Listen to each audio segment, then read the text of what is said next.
بسم اللہ الرحمن الرحیم، السلام علیکم۔ آپ دیکھ رہے ہیں روشن پاکستان اور میں ہوں منور عتیق۔ ناظرین محترم، جیسا کہ آپ جانتے ہیں کہ روشن پاکستان میں ہم بات کرتے ہیں پاکستان کے ہر شعبے کے حوالے سے کہ کس طرح سے اس کو بہتر کیا جا سکتا ہے، اور پاکستان کی ترقی اور خوشحالی اس کے حوالے سے بات ہوتی ہے۔ اور بات ہم کرتے ہیں ہمارے بہت ہی محترم جناب ڈاکٹر محمد سلیم خان راؤ صاحب کے ساتھ، جنہوں نے روشن پاکستان ایک بک بھی لکھی، گو کہ ضخامت میں بہت چھوٹی ہے لیکن یہ بہت بڑی کتاب ہے، اس حوالے سے کہ اس کو آپ تھوڑا سا اگر آپ اسٹڈی کرنے لگیں گے تو آپ آدھے پونے گھنٹے میں جب پوری کتاب پڑھ لیں گے تو بہت ساری چیزیں ایسی آپ پر کھلیں گی کہ جن کے بارے میں آپ نے کبھی اس انداز سے سوچا نہیں ہوگا۔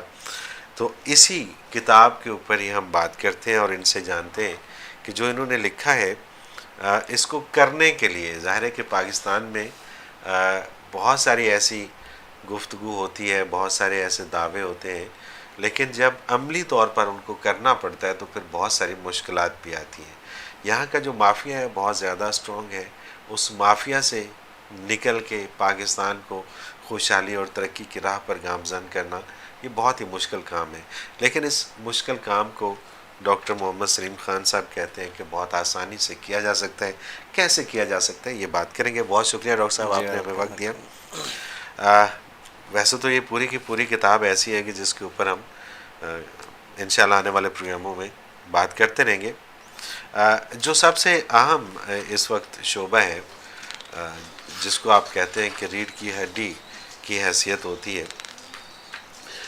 زراعت اپنی جگہ پہ موجود ہے، لیکن انڈسٹری جو ہے اگر ہماری ایکسپورٹ بڑھ جاتی ہے، امپورٹ میں ہم کمی لاتے ہیں، تو بہت سارے مسائل ویسے ہی ختم ہو جاتے ہیں کہ ہمارا جو جس کو آپ کہتے ہیں کہ ریزروز ہمارے بڑھ جاتے ہیں، ڈالر کی قیمت کم ہو جاتی ہے، دنیا میں ترقی میں ہم شامل ہو جاتے ہیں اور ترقی کی راہ پر گامزن ہو جاتے ہیں اگر ہماری ایکسپورٹ بڑھ جاتی ہے۔ ایکسپورٹ بڑھنے سے پہلے کا ایک مرحلہ ہے کہ ہماری انڈسٹری چلنا شروع ہو جائے۔ انڈسٹری چلنے کے لیے ظاہر ہے کہ ایک سازگار ماحول چاہیے، ایک ایسا ماحول چاہیے کہ جس میں لوگ انویسٹمنٹ کریں انڈسٹری کے اندر۔ کس طرح سے آپ اس کو دیکھ رہے ہیں، کس طرح سے آپ چاہتے ہیں کہ اگر یہ طریقہ کار اختیار کر لیے جائیں تو پھر انڈسٹری جو ہے وہ دن دگنی رات چگنی ترقی کرتی؟ بسم اللہ الرحمن الرحیم، نحمدہ و نصلی علی رسولہ الکریم۔ ہماری بات آئی ہے ایکسپورٹ پہ، امپورٹ کم ہو جائے، ایکسپورٹ زیادہ ہو جائے، ہماری معیشت بہتر ہو جائے۔ تو امپورٹ میں جو چیزیں کمپلسری ہیں، ضروریات زندگی ہیں، وہ تو کرنی پڑیں گی۔ جو غیر ضروری چیزیں ہیں یا جنہیں ہم تعیشات کہہ لیتے ہیں، ٹھیک ہے، ان کی امپورٹ پہ پابندی بھی ہو، اور جو الاؤڈ بھی ہوں ان پہ ٹیکس اتنا ہو کہ صرف تعیشات والے لوگ ہی اس کو لے سکیں، عام آدمی کی اس تک پہنچ ہونی ہی نہیں چاہیے، ضرورت نہیں ٹھیک ہے، ہے۔ امپورٹ کو کم کیا جائے، درست ہے۔ اب ایکسپورٹ آپ نے زیادہ کرنی ہے۔ ایکسپورٹ آپ وہ چیز کر سکیں گے جو آپ کے پاس پیدا ہوگی، اوکے، پروڈکٹ ہوگی تو ایکسپورٹ ہوگی۔ ڈیفینیٹلی، اب پیدا کرنے کے لیے آپ کو اگر اپنی ایگریکلچرل فروٹس یا سبزیاں یا اجناس ایکسپورٹ کرنی ہے تو اس کی پروڈکشن چاہیے، وہ پروڈکشن جو آپ کے ملک کی ضروریات سے زیادہ ہو۔ آپ کو زراعت پہ توجہ دینی پڑے گی۔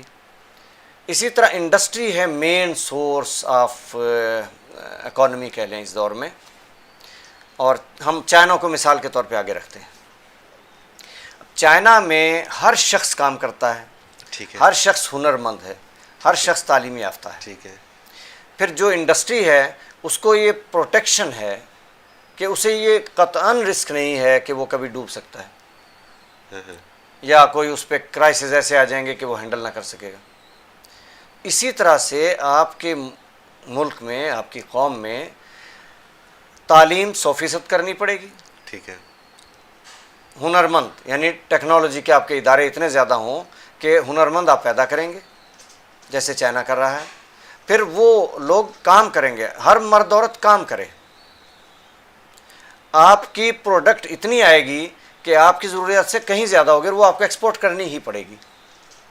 اب ایکسپورٹ کرنے میں جو پرابلمز آئیں گے کہ اگر ایک چیز دنیا کی مارکیٹ میں 100 روپے کی ہے اور آپ کی پروڈکشن لاگت ہی اس پہ 100 روپے سے 100 زیادہ یا اس سے آتی ہے۔ 20 آ رہی ہے، تو آپ بالکل ٹھیک تو ہے۔ اس کو ایکسپورٹ کر ہی نہیں سکتے۔ آپ کی لاگت اتنی کم ہو کہ آپ کو ایکسپورٹ کر کے کچھ بچے، اس کا ایک ہی طریقہ ہے کہ آپ کے پاس کام کرنے والی مین پاور اتنی زیادہ ہو کہ آپ کو لیبر سستی ملے،